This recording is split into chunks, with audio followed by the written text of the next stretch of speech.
Professeur Élise Brézis, bonjour, Boker Tov. Boker Tov, bonjour. On vous voit bien, on vous voit très bien, on vous entend bien. Alors voilà, nous allons parler ensemble de la situation, bien entendu, de cette crise du coronavirus, de son aspect économique et on va dire même de son aspect historique, parce que effectivement, on peut dire que c'est une crise quasiment sans précédent. Et justement, je voudrais savoir avec vous qui avez enquêté, vous vous êtes spécialisé en particulier sur la crise, le crash de 1929, si l'on pouvait faire des comparaisons entre ce qui est en train de nous arriver ici sur le plan économique et ce qui s'est passé à l'époque. Oui, absolument. Alors la raison pour laquelle la plupart des économistes commencent à parler de la crise de 1929, de la Grande Dépression, c'est parce que dans l'histoire, nous avons toujours des cycles. Il faut bien comprendre, il y a des cycles de chômage, d'investissement. Regardons depuis 1945 jusqu'à aujourd'hui, nous avons des périodes de chômage, même ceux qui viennent d'Europe savent que depuis les années 2000, il y avait même du chômage de 10%. Donc, on peut avoir des cycles de chômage. Mais pourquoi aujourd'hui, et 1929, c'est très différent? C'est parce que quand vous avez des cycles, vous avez un petit choc, et puis vous essayez de revenir à l'équilibre. Ça peut prendre un petit peu du temps comme en Europe, mais en général, en 2 ans, le problème est fini, et vous revenez à l'état d'équilibre sans chômage et avec une croissance. Ici, quand il y a une vraie crise, c'est le fait que vous avez un choc premier, mais le choc premier est tel que si vous ne faites pas tout de suite une politique anti-choc très forte, vous allez continuer à baisser sans aucune possibilité de revenir vers un bon équilibre très rapidement. Et on appelle cet effet-là vraiment l'effet boule de neige. C'est-à-dire que vous avez un tout petit choc au départ. Le corona, c'est un petit choc au départ. Et la crise de 29, c'était un petit choc financier et boursier. Mais si vous ne faites rien, si vous ne mettez pas des cloisons pour bloquer la boule de neige, ça va finir en avalanche, ça va vous détruire les villages, et là, vous serez avec un grand problème économique. Alors, et donc, ça veut dire, dites-moi si je me trompe, mais ça veut dire que la réaction des dirigeants, elle doit être immédiate, elle doit être extrêmement rapide. C'est exactement le point. C'est-à-dire que les économistes qui connaissent ces problèmes de vraie crise et non pas l'état normal de cycle comprennent que nous devons faire tout maintenant. Attendre, c'est une erreur monumentale. C'est pour ça, c'est comme vous avez dit, c'est faire quelque chose de rapide et moi j'emploie le mot radical. Ça doit être radical. Ça veut dire, alors, par rapport aux mesures qui sont prises aujourd'hui en Israël, il aurait fallu, par exemple, faire comme disons, la France a fait en rattrapant son retard par rapport à Israël, puisqu'on fait une comparaison, et à imposer un confinement total, immédiat, complet, pendant, on va dire, 15 jours, 3 semaines, 1 mois, et après, on ressort de cette crise en évitant cette boule de neige. Absolument. Alors, écoutez, la France, je ne pense pas... on ne sait pas exactement ce qui se passe parce que le grand problème, la donnée essentielle, alors les gens peuvent croire que la donnée essentielle, c'est le nombre de gens malades. Oui. Alors, tout, c'est absolument inimportant parce que nous savons plus ou moins que les populations vont toutes être touchées et ça dépend de si ce sont des petites villes ou des grandes villes. On parle que New York, ce sera quelque chose comme 50%. Donc, là n'est pas le problème. Le problème est que le nombre de personnes qui ont besoin d'une machine respiratoire soit au pic 20% moindre que le maximum de machines que vous avez. C'est ça le point essentiel. Et on n'aime pas tellement le dire parce qu'on a un petit peu, je pense, peur de ce que les gens vont penser ou peut-être commencer à essayer d'acheter des machines. On ne peut pas le faire à la maison. Donc, en Israël, nous sommes actuellement avec 39 personnes avec des problèmes respiratoires qui sont donc... Et le reste, c'est vraiment pas du tout important parce que les gens ont la maladie ça va leur prendre, on sait maintenant, entre 1 et 2 mois, mais ils vont s'en sortir. La seule chose qui est très, très importante, c'est que les gens restent dans un cloisonnement total et pas dans la famille, surtout. Alors, je reviens à l'aspect économique. Économique. Voilà, parce que l'aspect économique, on est professeur Brézy, dans une situation ici tout à fait particulière en Israël. On est dans une situation de crise politique également, qui ne permet pas, par exemple, au gouvernement d'avoir voté, par exemple, le budget de l'État. Il n'y a pas de budget, il n'y a pas de mesures qui sont prises, et on a le sentiment que quelque part, les mesures économiques qui sont prises aujourd'hui sont des mesures, on va dire, relativement limitées, parce qu'on ne peut pas aller beaucoup plus loin. Est-ce que ça risque d'avoir un impact à plus long terme, au cours des prochains mois, sur l'économie israélienne? Est-ce que ça va empêcher, c'est-à-dire, est-ce que ça va, cette boule de neige dont vous parliez, est-ce qu'elle va se produire à cause de cette crise politique dans laquelle on se trouve?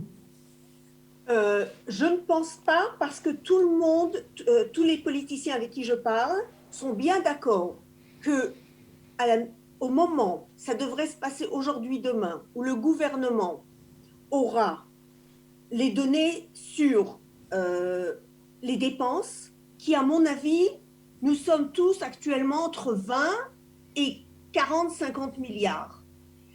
Au moment où le gouvernement décidera, il est très clair que le Parlement se réunira et votera uniquement cette décision et rien d'autre. Donc, j'étais aussi très préoccupée par la crise politique. Elle n'est pas simple, mais heureusement, nous pouvons faire une espèce de dichotomie entre les problèmes politiques et les problèmes économiques. Le problème économique qui est actuellement, c'est qu'il n'y a pas de ministre au-dessus de tous les ministres. C'est Netanyahou qui a beaucoup de choses encore à faire. Et là, nous avons effectivement des débats sans fin.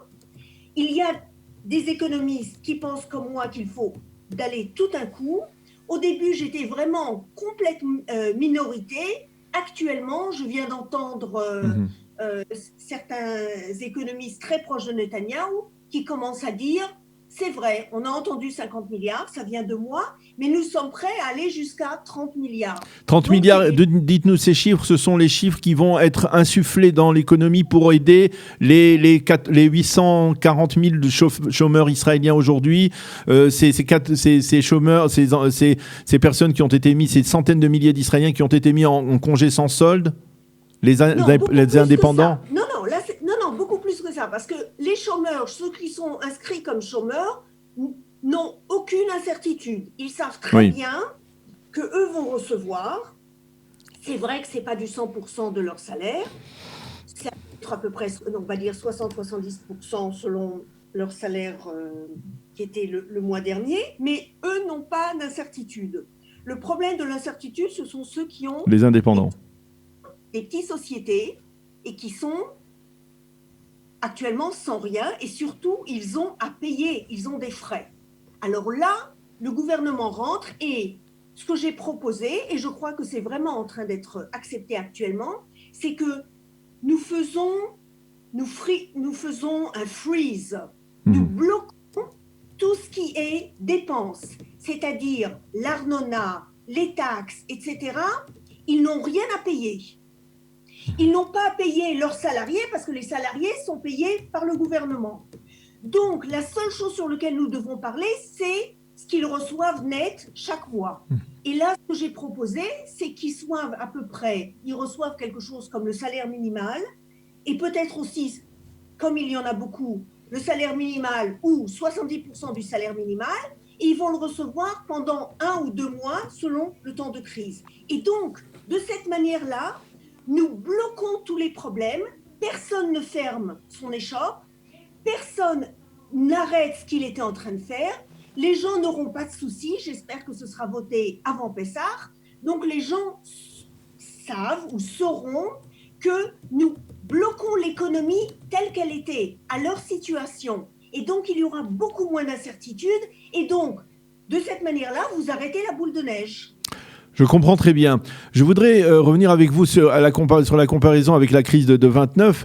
Est-ce que, parce que la crise de 29, je ne le sais pas exactement, mais on a le sentiment quelque part que des économies, comme par exemple l'économie israélienne, rentrent dans la crise actuelle avec une certaine réserve, avec une certaine puissance, avec une certaine stabilité que d'autres régimes n'avaient pas à l'époque, par exemple. Hein. C'est-à-dire, on était déjà, avant 29, il y a eu, je crois, si je ne m'abuse, dites-moi si je me rappelle un peu certains résidus de mes cours d'économie, il y a eu en 27, il y a eu des pré-crises qui ont annoncé, on va dire, cette situation la récession de 29. C'est-à-dire que les régimes à l'époque étaient dans des situations déjà difficiles, ce qui n'est peut-être pas obligatoirement le cas aujourd'hui, au moins dans les pays occidentaux.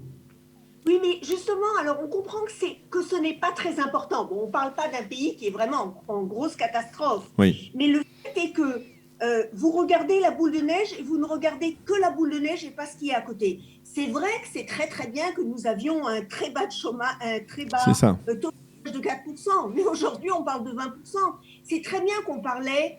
La seule donnée qui est vraiment importante, c'est la dette extérieure qui en Israël est de 60%.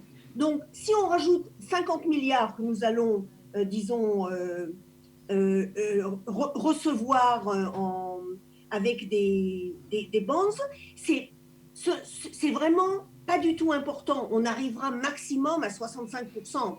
Donc, 65% de la dette, c'est rien quand vous pensez aux autres pays dans le monde. L'Italie, c'est 120%. Et donc, l'Italie, vraiment, va très, très mal. Non seulement économiquement, mais aussi, évidemment, le nombre de morts. Donc, en Israël, si on n'avait rien fait, la raison pour laquelle j'étais un petit peu pessimiste, c'est qu'on ne faisait rien. Mais on s'est réveillé. Et si on se réveille maintenant, c'est un petit peu plus tard que je pensais, on devrait y arriver. On devrait y arriver et on sait qu'on peut arriver parce que nous avons les pays de l'Est, les pays d'Asie, qui, eux, ont réussi complètement. Donc, de ce point de vue-là, je voudrais dire aux gens qui nous écoutent, si nous faisons ce que le gouvernement nous demande, c'est dans nos mains. Si nous faisons un confinement total, si nous ne voyons pas, si nous n'allons pas voir les personnes âgées, parce que c'est ça le point le plus problématique de la situation. Si nous sommes capables de faire attention, et si le gouvernement fait ce qu'il doit faire, eh bien nous sortirons de cette crise dans 2-3 semaines. C'est sûr qu'on ne reviendra pas exactement à la situation d'avant, mais ce ne sera pas un vrai problème. Ce ne sera pas 1932, 1933. La crise de 29, c'est pas une crise de 29, c'est une crise de 29 à 32, 33. Et la raison pour laquelle ça a duré autant d'années, c'est que les gouvernements ne savaient pas quoi faire. Et donc, ils étaient là à dire non, peut-être qu'on ne devrait rien faire, peut-être qu'au contraire, on devrait ne pas donner de l'argent. Ça peut être risqué d'ailleurs. J'ai entendu certains économistes actuellement ici qui ne connaissaient pas, disaient non, il ne faut surtout pas mettre des liquidités parce que les gens pourraient commencer à faire une consommation qui ne serait pas ce qu'ils devraient faire actuellement. Non. C'est très important justement que le gouvernement et puis aussi la Banque centrale, mais les banques centrales comprennent mieux ce qu'elles doivent faire, surtout le gouvernement doit comprendre 50 milliards bien faits de données et avec cela, nous arrêtons la boule de neige. Et donc, je veux être, si nous faisons, nous, individus, ce que nous devons faire, c'est-à-dire un confinement total, et le gouvernement va intervenir avec entre 30 et 50 milliards, c'est plus ou moins maintenant ce dont on est en train de discuter, eh bien, dans 3 semaines, on sortira et nous aurons une économie qui n'aura pas du tout été brisée.